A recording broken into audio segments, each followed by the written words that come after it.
What's up, everybody? It's your boy Dan in the building, man. It's a bad day. It's a sad day in Mavs country, man. We are doing bad, man. We're here to talk about it. I told y'all this was coming. Man, here's my co-host, man. What's going on, fam? Go ahead and grab yourself some drink, man. I need to be a little strong. Sit back, relax. Let's keep moving.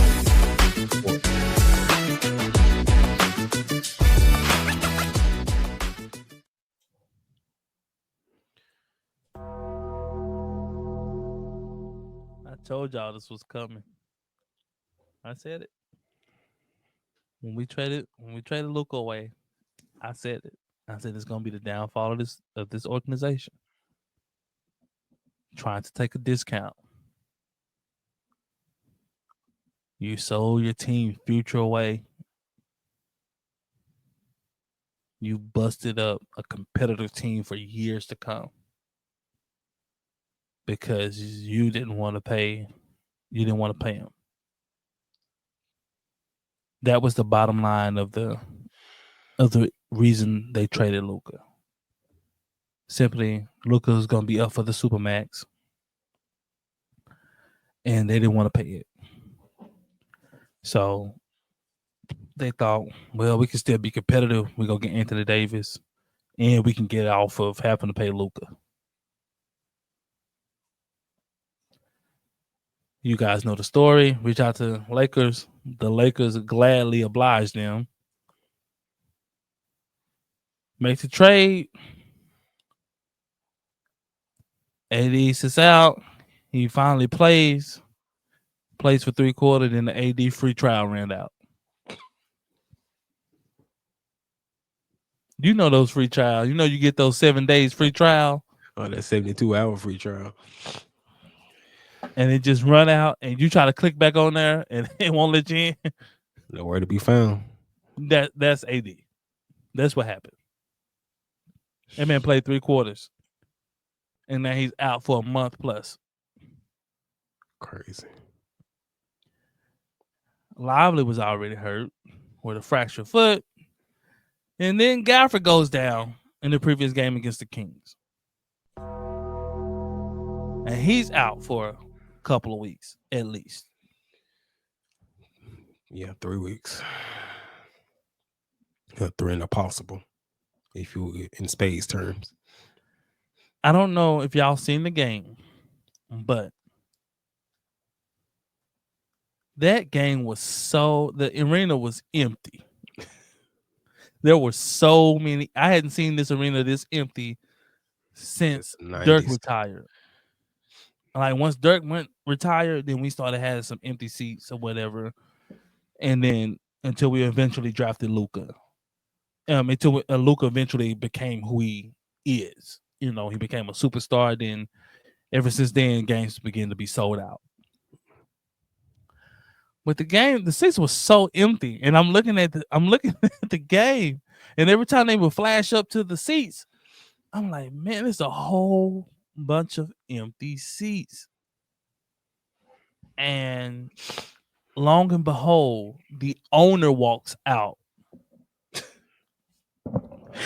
And I didn't notice it at first. I had to rewind it. I didn't notice it at first because the crowd just started booing uncontrollably.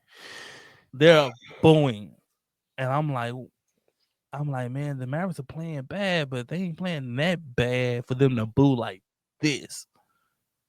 Like they were booing hard. I'm like, who are they booing at? And I rewinded it, and I see an old chubby white man with a suit coat on. And a bad haircut. And he's so arrogant. Like I told y'all. He looks up, stands up, turn around, and was like, y'all booing me? And the fans just kind of turned up, and they had to end up ejecting some fans out of the game. Yes. You know, to make a long story short.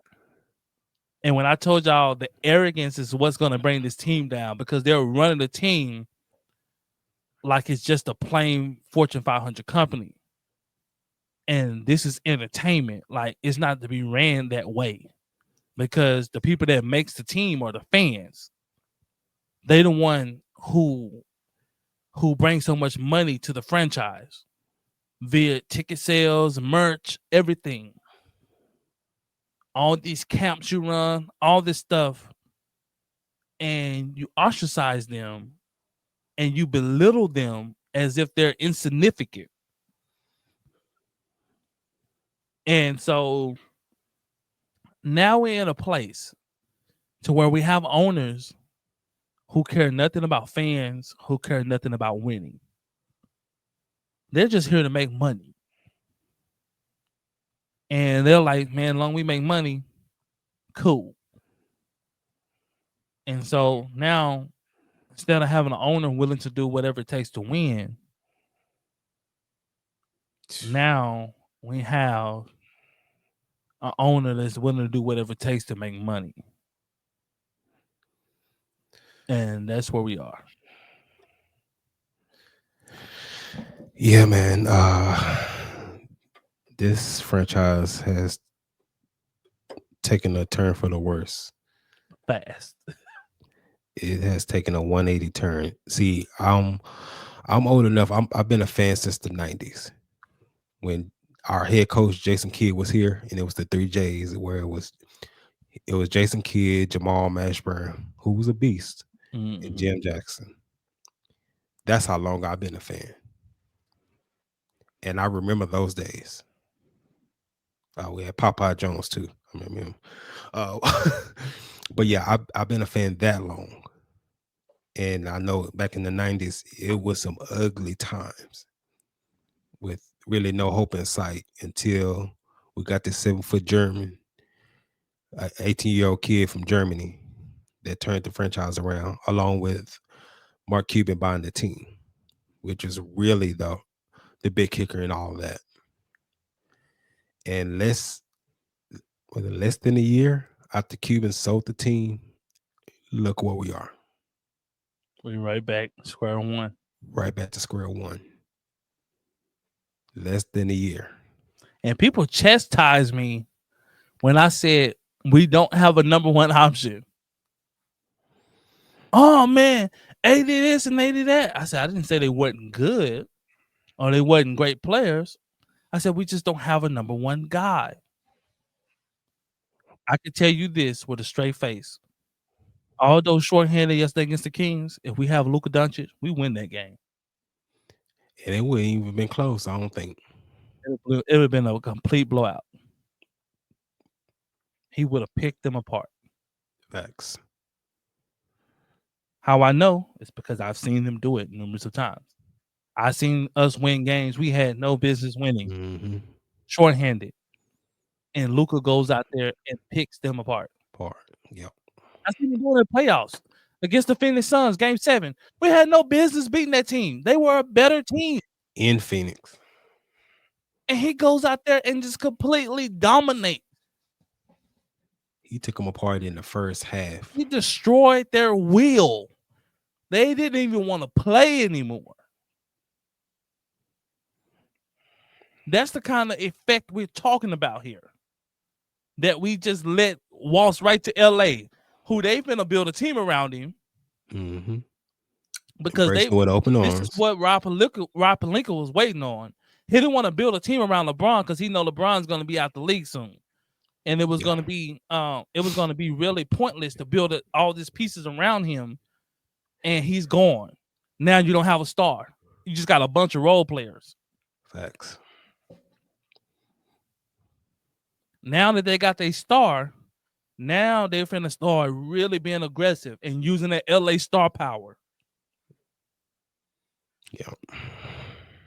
And I'm gonna tell you how bad it is. And Kid is on his way out. I'm gonna tell you how bad it is. Kid was so pissed he couldn't even do a press conference. He was signed to do a press conference and couldn't even do it. And we know he's pissed by the introductory interview they had when they was introducing and telling the fans that they had just made a trade. And it was Nico and Kid up there, and Kid didn't utter a word. It was all over his face. And then later, pregame before the Kings, they asked Kid, how is it going out here and you don't have Luka Doncic? And he said, it's like, is it strange? It's different. He's like, yeah, it is. It's strange. It's different. And so he basically let everybody know, like, hey, fans, like, I don't make the decisions on the product we bring in or out. They just bring it to me and I have to coach it. And he used the analogy of groceries. Like, they bring me groceries, I got to prepare the meal. Yeah.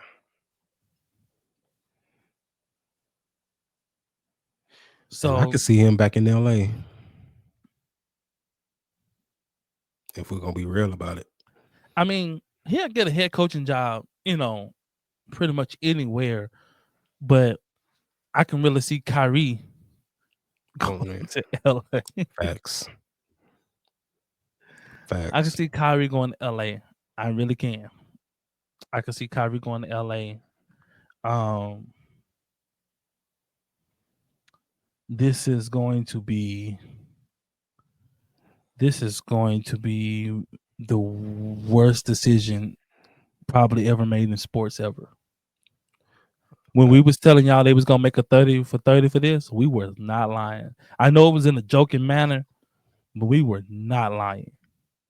And when the fans were heartbroken, fans are heartbroken because they know what we just gave up. That's why fans are pissed. It ain't pissed because like we don't think Anthony Davis is a great player. We pissed because we just gave up a franchise, a generational type talent. They don't come around often, and you were lucky enough to get one. It's teams out there that hadn't had a generation type talent in years or ever. Yeah. It's teams that's never been to the finals because they haven't found that one talent that can lead a team. That can erase problems, that when things don't go right, this player can just take matters into his own hands and just steer us past it and navigate us past troubles. And that's what Luka was to Dallas. He hasn't always had good teams. But when he plays, you like, man, we got a shot to win. Like, man, that's some lenient. If he get mad, it's going to be problems. And I didn't watch the second half of the Maverick game because I tuned into the Lakers. I did watch the Lakers game. I will admit. I went back and watched the second half of the game afterwards. But I had to see my boy Luka, man, get out there, man. Yeah, he was a little bit rusty, and obviously, you're trying to fit in, and you don't know the plays and sets, and brand new players you're playing with. But he has a high IQ, so and then you're playing alongside Bron, and Bron did everything to make him comfortable.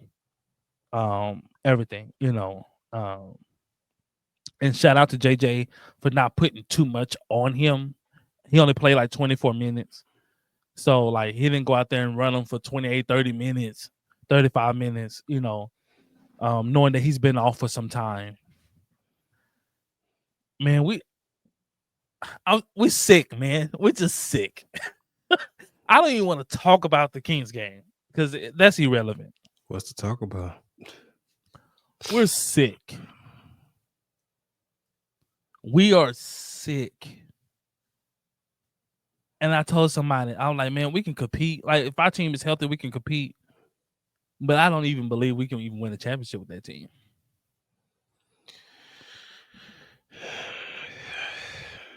The game was on the line against Sacramento. Kyrie's running to the freaking corner like the game ain't online.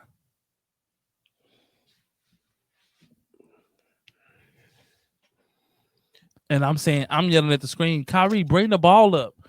Bring the ball up. Turnover. Dinwiddie. Turnover. Nigel Marshall. Turnover. Yeah. And I'm like, the ball needs to be in your hands. Luka's no longer here.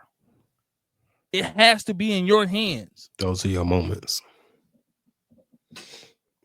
You're now the number one guy. It has to be in your hands. We either have to win because of you or we lose because of you. but we rather it be in your hands. But Kyrie isn't really built that way. Now he'll take a last shot. Don't get me wrong. He'll take a final shot. But he's not built that way to where I'm gonna be completely dominant every time down the floor in crunch time. How I know is because I've watched him as he's been here and throughout his career. Kyrie has always flourished when he was a number 2. Always. Whenever he was a number 1 guy, it went south. And it's just a matter of time for his patience run out. Guys, we're playing a game with no center. Literally. We have like a 6'6" guy at center.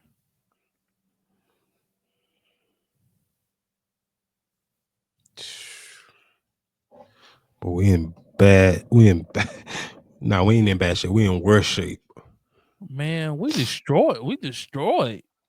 Like, you destroyed a franchise. You destroyed a franchise. If you had traded Kyrie Irving, that would have hurt it. Mm-hmm. But we could have bounced back. You can find another good number 2. But shit, it's hard to find a number 1, and people ain't just giving up number 1s. And a generational talent like that. We're playing Luka coming up. What you think he finna do? 60. I was saying 50. It's gonna be 60 now. And it might be funny because he might not even put up. They might just spank us to where he's just not even playing in the floor. They might just spank us. He's gonna go for at least 50. I can guarantee that. And we don't even have a center. So he gonna be posting up. And then we didn't even try to go and get like an emergency center. We didn't the go. Lakers went and got Alex Len off the We street. didn't try to pick nobody up. And they have a center.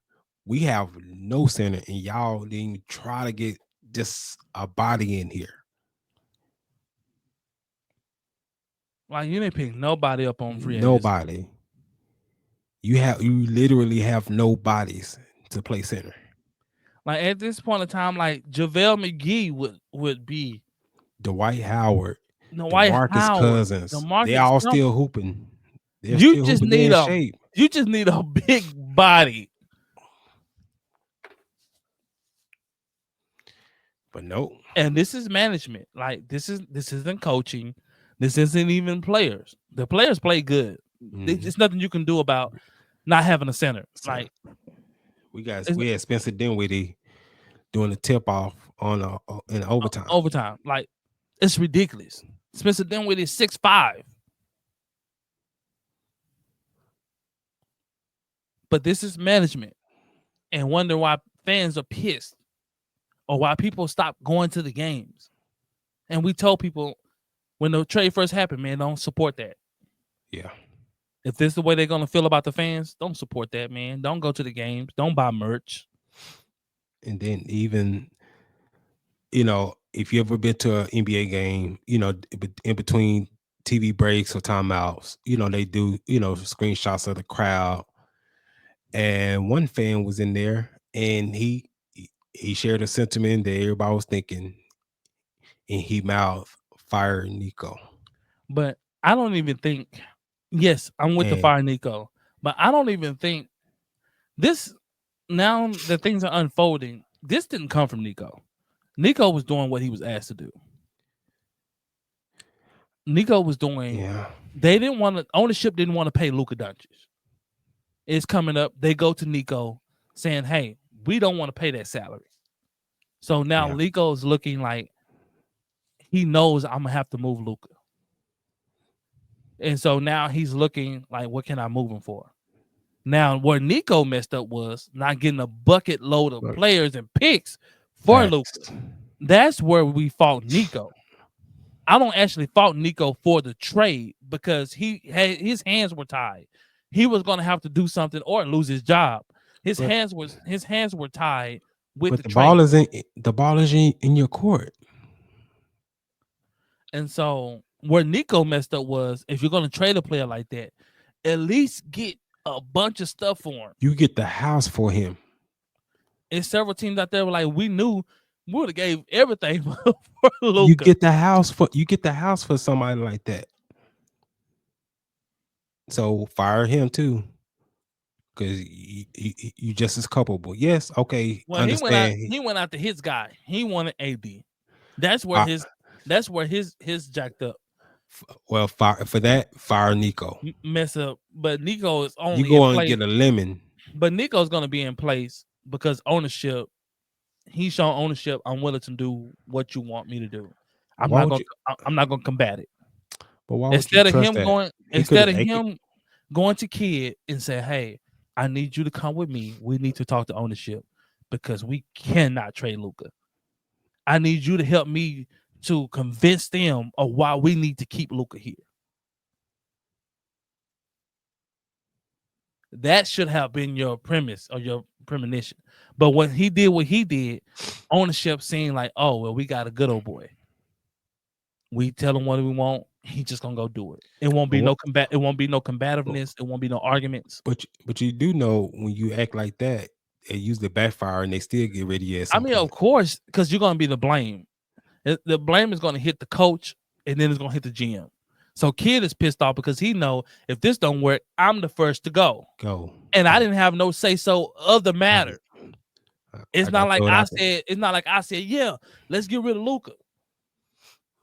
I'm blindsided just like everybody else. When I wake up, it's like, and nobody. He said nobody told him. He was just called into the office the next day. After he seen it on social media, then they called ownership, and Nico called him into the office and was like, "Hey, we traded Luka for Anthony Davis, and he kind of basically like, why'd you call me up here? Like, you already did it, so like it's done. Like, I guess I see him in practice. Like, why'd you call me up here? Like, you asking me like, should I do it? Like, and the downfall happened. The downfall happened when Mark Cuban when Mark Cuban sold the team. Bingo. Mark Cuban was a diehard basketball fan, and he was a fan first. He actually loved the Mavericks, and actually wanted the best for the Mavericks.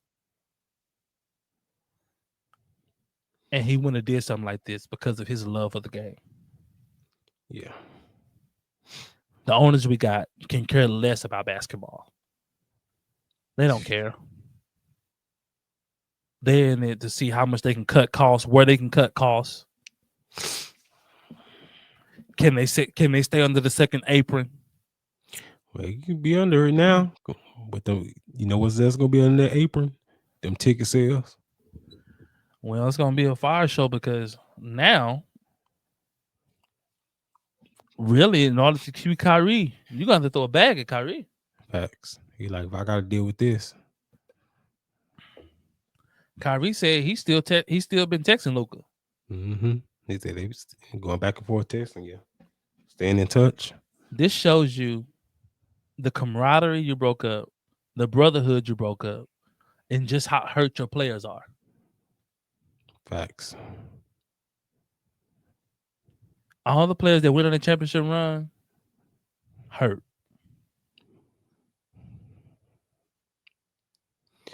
And not one said a bad thing about them. Hurt.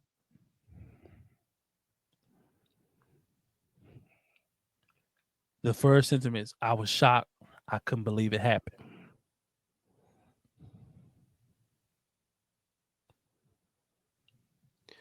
Yeah, this is the equivalent of the SMU death penalty back in the early 80s. And they just now came back around 40 years later. Well, I don't know if it's that bad because they was in a situation to where the NCAA just they was penalizing them. Like this is I'm not saying they're gonna be 40 years. I'm not saying the Mavericks are gonna be 40 years before they be good again, but it's gonna be they have the option to turn it around via trade. Right. There's option. SMU didn't have the option. SMU, Well, they cut scholarships, they cut bro, everything. the way he negotiated that Luka trade, I have no faith in him negotiating getting good pieces here. I have no faith in that. I think he ain't gonna have a choice. Yeah, he can make some trades, but I'm talking about something that's effective. I would say that's gonna this. turn it around. I would say this. LA will win a championship before we do. I agree. I would say that. And I believe LA is one good big man away. Facts. Yeah, I can agree to that because this is in shambles. This is in shambles.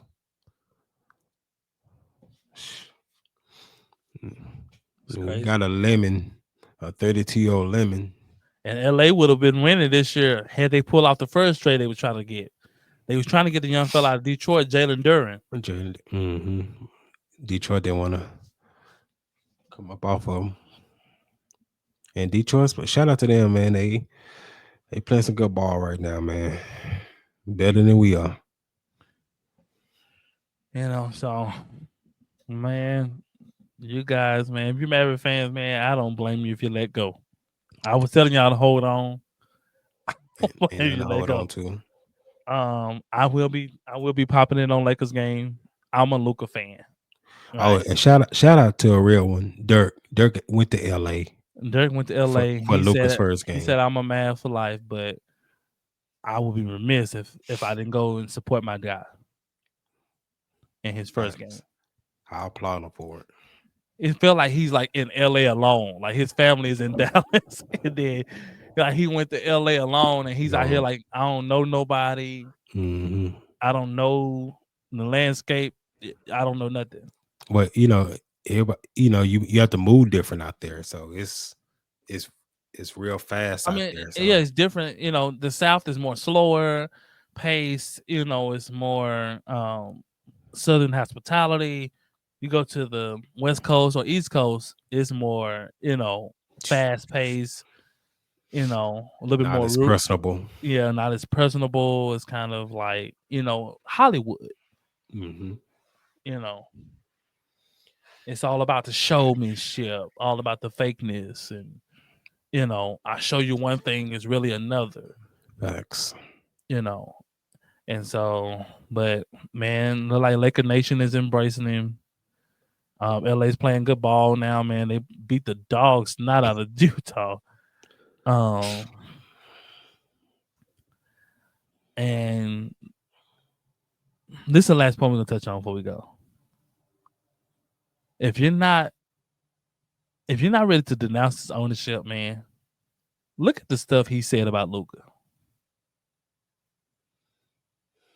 You already traded the man.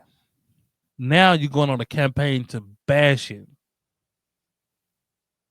And I'm like, what is this about? Like, why are y'all going on a campaign to bash this man?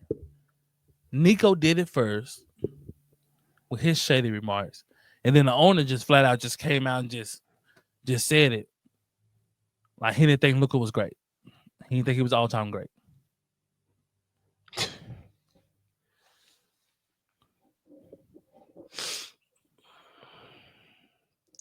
Boycott the games, y'all. Don't spend your money. Do not spend your money. Don't support that foolishness. This man just took you to a finals. You said, I don't think he's great. You know how many stars in the league who's never been to a finals? How many franchises who's never been to a finals? Facts. He's 25, just took you to a finals. And you just ready to give up on him. A 25-year-old.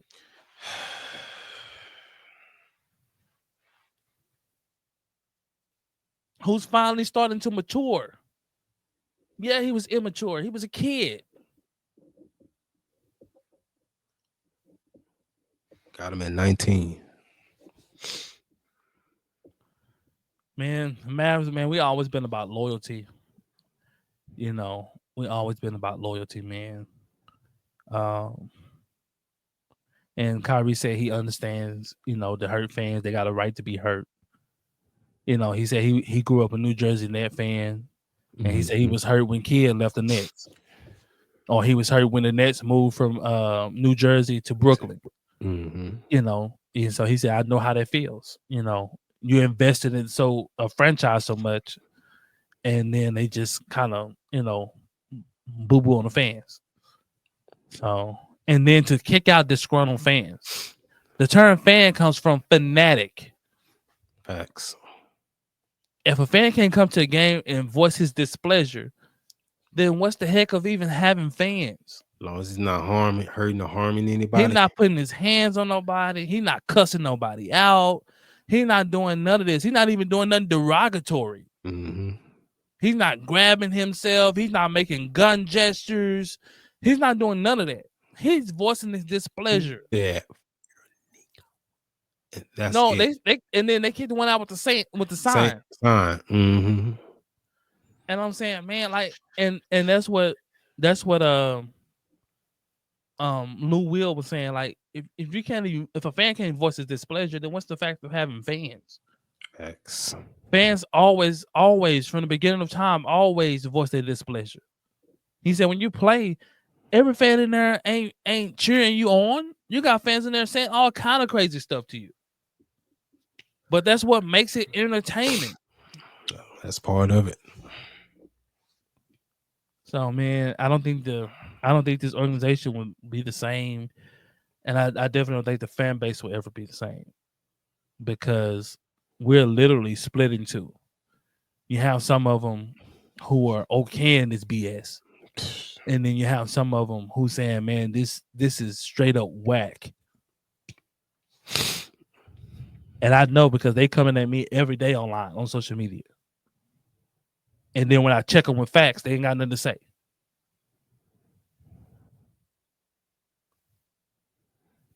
Bro, Nico traded for a lemon. We gave up a 25-year-old superstar for a freaking lemon. Couldn't even play a whole game before he went down. Came over here limping and went out limping in the third quarter of his first game. This trade should have been void. That nigga hurt. Should have voided and sent him back. And boy, I've been so freaking happy.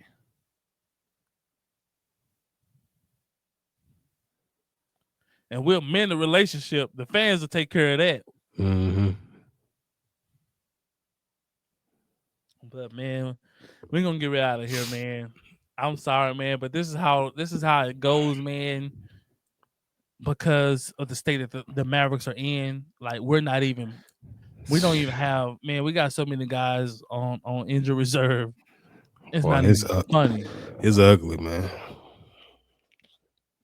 And so,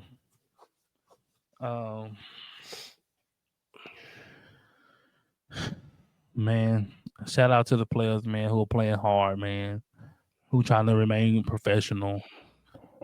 Shout out to Kidd. His frustration is being very visible. Yeah. Like he is pissed. And I knew he was pissed, but it really showed when he didn't even come to the press conference. He never misses press conferences. Now him and Nico relationship is broken. Because he know he can't trust Nico. Facts. He might not tell Nico because Nico essentially is his boss. But he know deep down inside, he ain't my friend. Because friends don't do that. Nico is for Nico. Nico looked out for Nico. He didn't look out for Kidd. Nico made a move that he knew was gonna affect Kidd in a major way. It affected the team in a major way. Now it helped the pocketbooks of the owner, and it helped Nico look good with the owners. But now Kidd has to deal with the situation, and if he can't make this work, essentially, he's gonna get fired. Yeah. So if Dallas don't make the playoffs this year, the ownership very well might fire Jason Kidd. And he would get fired for absolutely no reason, for something that he had no control over. He ain't got no control of you trading away a superstar, and then he ain't got no control over guys hurt. I don't have no control over that. Yeah. But man, this is where we are. If you want to know how the Mavs fans doing, this is how we doing, man. We down bad. Not too good. If you want to know if we hurt, we are indeed hurt. And for the people saying this, get over it. Go argue with somebody else, man. Argue with your mama. We're not getting over nothing. We will talk about this until the end of time. Every Maverick fan, if you don't know about down south, we hold on to stuff, man. Yeah, boy. We hold on to things. And when you break our trust down south, you're enemy for life. You the ops. Even if they win a championship this year, still enemy. Still the ops. Well, I knew it was over. Fans showed up for the game, the debut of Anthony Davis, and it was going good. It was a packed house. It was going good. And then when he went down, you can hear a pin drop.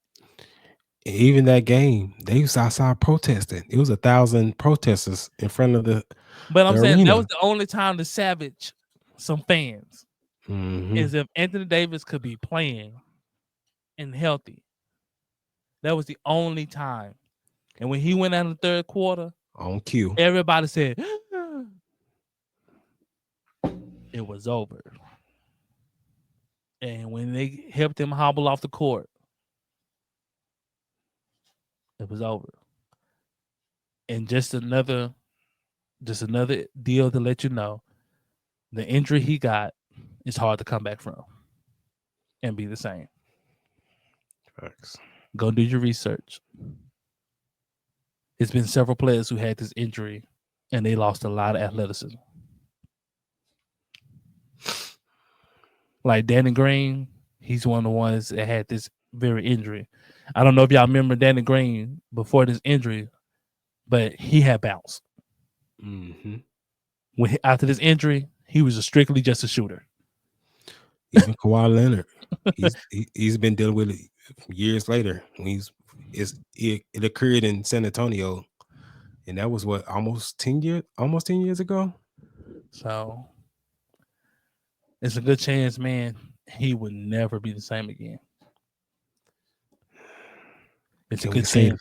Lemon? It's a good chance this would never heal. He will always be affected by this. That's why I called him a lemon. Like a car that you buy. Where it looks good on the outside, you're like, oh, this was nice. It's shiny. And then you get in there and they got transmission problems. That mud can't pull up a hill for nothing. Every time you get ready to go up a hill, it cuts off. My friend, you got a lemon. It looks good on the outside. Inside, trash. Under that hood is trash. But man, it is what it is. We're going to keep crying about it. I'm going to cry about it. It is what it is, man. You know. Shout out.